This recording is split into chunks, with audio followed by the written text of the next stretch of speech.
Hi, my name is Phil and welcome to my channel. I'm a luxury real estate videographer and photographer from the UK living here in sunny Dubai.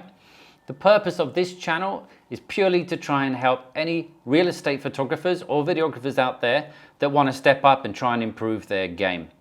Today I'm going to be taking through my top photography tips for a real estate shoot, so stay tuned and we'll get into it.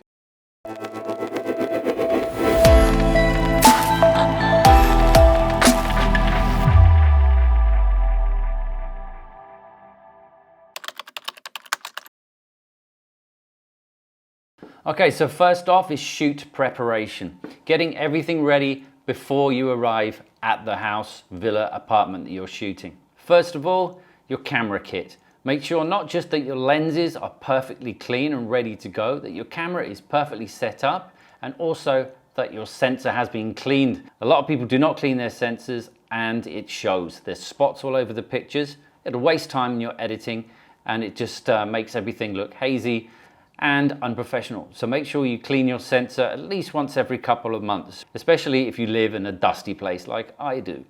Also, before you arrive, it's worth a call through to whoever your point of contact is to make sure that the house is ready and prepared. Quite often you'll turn up and it'll be a wasted journey because they're having, I don't know, their chandeliers dusted or whatever people with a lot of money do at the weekends. So just make sure that everything is ready before you arrive. Save yourself a trip and save yourself time. They can also make sure perhaps that all the lights are on, the AC is on, and everything is camera ready. Also, what's really important is the time of day that you arrange your shoot. It could be that the best time of day for this house is in the morning, it could be in the evening. It all depends on the position of the sun. That is something that you can't alter, but you can change the time of day that you go. Ask your contact what is the best feature of the house.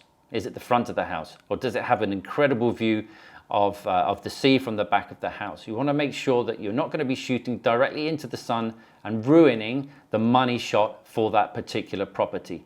So consider that and arrange that in advance before you actually get to your shoot. The tripod gets forgotten about a little bit. It's not just something to keep your camera steady. It's also a really useful tool to get fantastic perspectives when you walk into different rooms. When you're in the bedroom, I find it's much better if you can keep the camera just a little bit higher than the height of the bed, so adjust it accordingly. Also, when you go into kitchens or dining rooms, if you have a table or a work surface in front of the camera, if your camera is very high, you get a weird perspective and distortion. So try and keep the camera around 6 to 8 inches above any surfaces that you're shooting. Most of the time you'll just want to keep your tripod so the camera is in the center of the room, so you have an equal amount of ceiling and floor in the shot. But if you have a beautiful flooring, you may want to keep that camera a little bit lower and show that off. Keep that rule in mind, that you're having it just above the height of the furniture in the rooms, and generally it will look great. I've heard some crazy ideas about how you should have your camera set up in your tripod. One of them was that it should be the height of a lady's eyes because they're the ones that make the decision when buying the house. That's the most ridiculous thing I've heard. A lot of people say keep it the same height as the door handle, which is not a bad guide, but it doesn't suit every single room in the house. So just be thinking about it. Don't just walk around with your tripod and keep it at the same height. Vary it. It makes a big difference. Your wide angle lens is fantastic. It should be in everybody's bag, but it shouldn't be the lens that stays on your camera for the entire shoot. Once you've done your wide angles, get a 50mm or a 35mm on there, stick it down to a very nice wide aperture and take some detailed shots. Shoot different angles, different perspectives, try different apertures, and just mess around with your creativity. One thing that I noticed with a lot of real estate photographers is their creativity gets a bit sapped. They seem to think they just have to stick on their 16mm lens or 14, whatever it might be, and then take a couple of angles in each room, move on and do the next one. Fine, you do need to capture the width of the rooms and showcase the space in a house, which is very important. But also for the luxury real estate market and for that going that extra mile to stand out, if you can change your lenses over, get yourself a 50 or a 35 and shoot some details, shoot some different angles, get creative. It keeps you interested too, and you'll enjoy your shoot a lot more. I use the flash and ambient blending mode technique. I know a lot of people will be using HDR or they'll be using exposure blending. I believe Flash and ambient blending, or flambient, I hate that word, is the best way to go. It's the only thing that I can really use for luxury real estate photography and interior design photography as well.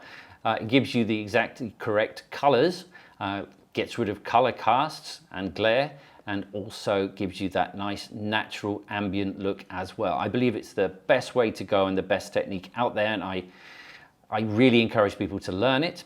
I will be doing a video on that. You can follow that soon from my channel. When I get to editing, I make sure that I have a preset, and everybody has a different camera and different lenses, so you'll have a different preset. I'm not going to tell you what your preset should be, but it will save you a lot of time to have a preset ready to go, so when you import your photos into Lightroom, they all have your particular look. Now this is quite important. There's a saturated market for photographers out there, and it's important that you have your own way of shooting that people get used to. When they book you, they can see on your portfolio how you shoot, and they want that style, they want that kind of editing, and they want that coloring. So keep it the same. Once you've got it all nailed down, get your preset in there, import all of your photos with that preset, and stick to it. When it comes to editing, it's really important to not miss out on any of the small and finer details, especially with luxury real estate. You need to make sure that your images are perfectly clean. So you need to be sure not to have color casts, glare off the floors, shadows left from the flash, any glare coming off of glass, and many different minute details that all make up these little ingredients for a beautiful photo. If you have a hero shot like this, for example, where the sky is very bland, and also you can see there's patchy grass as well at the bottom in the foreground of the photo, make sure you address these by replacing the sky in Photoshop and also repairing the grass using the clone tool as well. These small changes will make a huge difference to your finished photo. Also, when you're finishing your photo, it's important that everything is nice and straight. It's great to just hit that button that auto adjusts everything, but it doesn't work very well. Be very careful of that and use your guided lines to create a perfectly straight image. The final thing, once you're done editing, don't just export your photos and send them. Export them, go and have a break for 5 minutes, come back, look at them again, go through them, and you'll see 100% a few things that you missed. Most likely it will be white balance differences. As you look through quickly from one photo to another, you'll be able to see the differences of the color corrections that you've made and how different they are from one room to the next. So you need to go back in and make those adjustments. You'll also see small things that you missed when you were looking on a smaller screen in Lightroom. So just make sure that you do that. Stepping away for a few minutes lets your eyes readjust as well and opens the possibility for you to spot things you hadn't noticed while you were editing. I hope you've enjoyed this video. I hope there's been a few things in there that have been useful for you.